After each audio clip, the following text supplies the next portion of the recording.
So we now have something very special. We will turn to the top of page 676 for the reading of our Haftarah for Mincha Yom Kippur that will be read by Tony Heald, the reading of the story, the book of Jonah.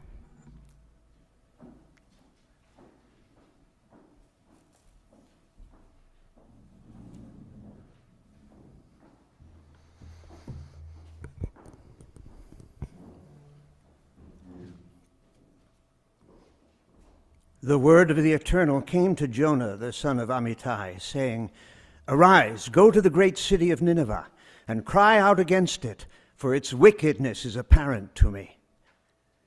But Jonah arose to flee instead to Tarshish, away from the Eternal One's presence. He went down to Jaffa and found a ship bound for Tarshish, paid the fare, and boarded the ship with those going to Tarshish, away from God's presence. Now the Eternal had cast a mighty wind toward the sea, and it became such a violent storm at sea that the ship appeared likely to be shattered. The sailors became frightened, and each man cried out to his God. They cast the ship's cargo overboard in order to lighten it for them. Jonah, in the meantime, had gone down to the hold of the vessel, where he lay down and fell fast asleep. The captain approached him and said, "How can you sleep so soundly? Get up and cry out to your God. Perhaps that God will consider us, and we won't perish." Then the sailors said to one another, "Let us cast lots, so that we may know on whose account this evil has happened to us." And the lot fell upon Jonah. So they said to him, "Tell us now, you on whose account this evil has happened. What is your trade? Where are you from? What is your land? And of what people are you?" He replied to them, "I am a Hebrew, and I revere the Eternal God of heaven, who made the sea and the dry land." The men were seized with fear and asked him, "What have you done?" And when the men understood that he was fleeing from the Eternal, because he had told them, they asked him, "What should we do with you to make the sea calm down for us? For the sea is growing stormier." He replied, "Pick me up and throw me overboard, and the sea will calm down for you, because I know that it is on account of me that this mighty storm has come upon you." Nevertheless, the men rowed hard to return to shore, but they were unable because the sea was growing stormier upon them. Then they cried out to the Eternal and said, "Please, O Eternal One, let us not perish on account of this man's life. Do not let us be guilty of shedding innocent blood, for you are the Eternal One. You do whatever you please." And they lifted Jonah up and cast him overboard, and the sea stopped its raging. And then the men were seized with a great fear of the Eternal, and they offered a sacrifice to the Eternal and made vows. Now God had prepared a great fish to swallow up Jonah.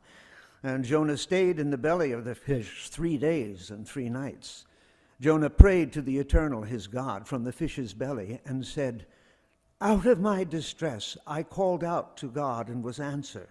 From the belly of Sheol I cried out. You heard my voice. You cast me into the depths, into the heart of the seas. The oceans swirled around me. Your breakers and waves swept over me. Then I thought, I have been exiled from your sight, but I will yet gaze upon your holy temple. The waters encompassed me till the point of death. The deep engulfed me. Seaweed was wrapped around my head. I sank to the foot of the mountains. The earth was barred against me forever. But you lifted my life from out of the pit, Eternal One, my God. While my soul was fainting within me, I remembered the Eternal. I prayed to you in your holy temple. Those who keep watch over worthless idols forsake their own welfare. But I, with a voice of thanksgiving, will sacrifice to you. I will fulfill what I have vowed. Deliverance is the Eternal's." And then the Eternal commanded the fish, and it spewed Jonah onto dry ground. And the word of the Eternal came to Jonah a second time, saying, Arise, go to the great city of Nineveh to proclaim what I am telling you. Jonah set out and went to Nineveh as God had commanded. Now Nineveh was an enormously large city, a 3-day journey across. Jonah started out and entered into the city the distance of 1 day's journey and proclaimed, 40 days more, and Nineveh shall be overturned. The people of Nineveh trusted in God, proclaimed a fast, and put on sackcloth, young and old alike. When word reached the king of Nineveh, he arose from his throne and removed his royal robe. He covered himself in sackcloth and sat in ashes. He had the following proclamation declared throughout Nineveh.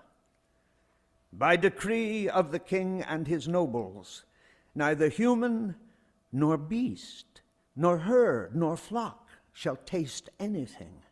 They shall neither graze nor drink water.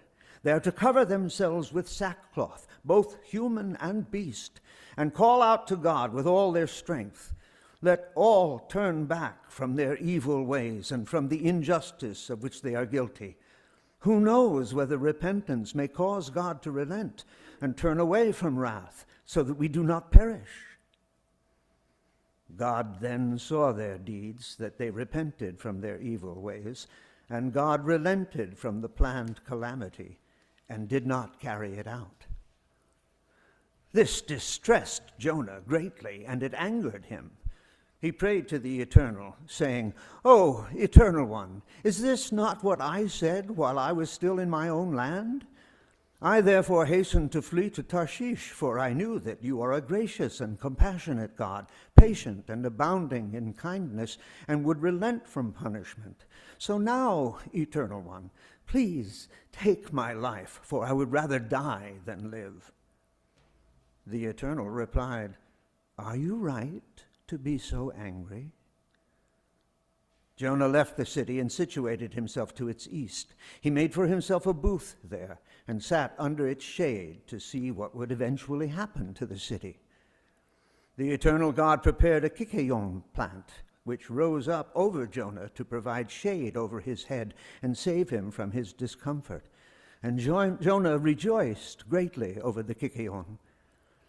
The next day at dawn, God prepared a worm which attacked the kikayon plant so that it withered. When the sun rose, God prepared a stifling east wind, and the sun beat down on Jonah's head, and he became faint. He begged for death, saying, "I would rather die than live." God then asked Jonah, "Are you right to be so angry about the kikayon plant?" And he replied, "I am so angry I could die." Then the Eternal One said, "You took pity on the kikayon plant, which you neither labored for nor made to grow. It appeared overnight and perished overnight. Should I not take pity on the great city of Nineveh, in which there are more than 120,000 persons who do not know their right hand from their left, and many beasts as well?"